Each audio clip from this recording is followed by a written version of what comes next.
পৃথিবীতে প্রাণের উৎপত্তি এবং প্রাণ ধারণের জন্য প্রয়োজনীয় উপাদানগুলো কিভাবে এসেছে তা নিয়ে বিজ্ঞানীদের গবেষণা বহুদিনের। এতদিন ধারণা করা হতো সৌরজগতের বাইরের অঞ্চল থেকে আসা উল্কাপিণ্ডের মাধ্যমে পৃথিবীতে প্রাণের জন্য প্রয়োজনীয় উপাদান পৌঁছেছিল। তবে নতুন এক গবেষণা সেই ধারণাকে নতুনভাবে ভাবতে বাধ্য করছে।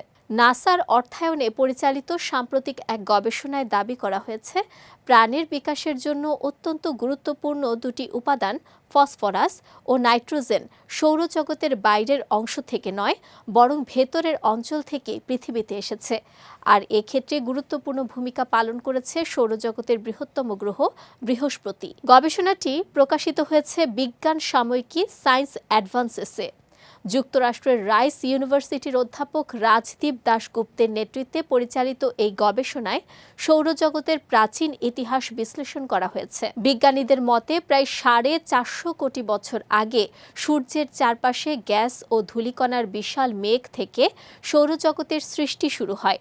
সময়ের সঙ্গে সঙ্গে এসব উপাদান একত্রিত হয়ে ছোট ছোট মহাজাগতিক বস্তু বা প্ল্যানেটেসিমাল গঠন করে, যা পরে গ্রহে রূপ নেয়।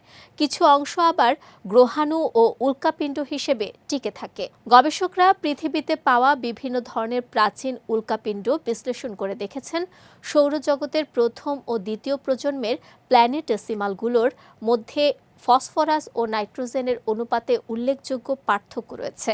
তাদের মতে বৃহস্পতি যখন ক্রমশ বড় হতে শুরু করে তখন তার শক্তিশালী মহাকর্ষীয় বল সৌরজগতের ভেতর ও বাইরের অঞ্চলের উপাদান প্রবাহে বাধা সৃষ্টি করে।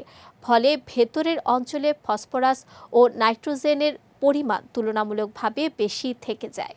ভূরাসায়নিক বিশ্লেষণে আরও দেখা গেছে পৃথিবীতে বর্তমানে যে ফসফরাস ও নাইট্রোজেন পাওয়া যায় তার রাসায়নিক বৈশিষ্ট্য সৌরজগতের ভেতরের অংশের উপাদানের সঙ্গে অনেকটাই মিল রয়েছে। ফলে পৃথিবীতে প্রাণের জন্য প্রয়োজনীয় মৌলগুলো স্থানীয়ভাবে এসেছে বলে ধারণা আরও শক্তিশালী হয়েছে। গবেষকদের মতে এই আবিষ্কার শুধু পৃথিবীতে প্রাণের উৎপত্তি রহস্য উন্মোচনের সহায়তা করবে না, বরং মহাবিশ্বের অন্য গ্রহে প্রাণের সম্ভাবনা খোঁজার ক্ষেত্রেও নতুন দিগন্ত উন্মোচন করবে।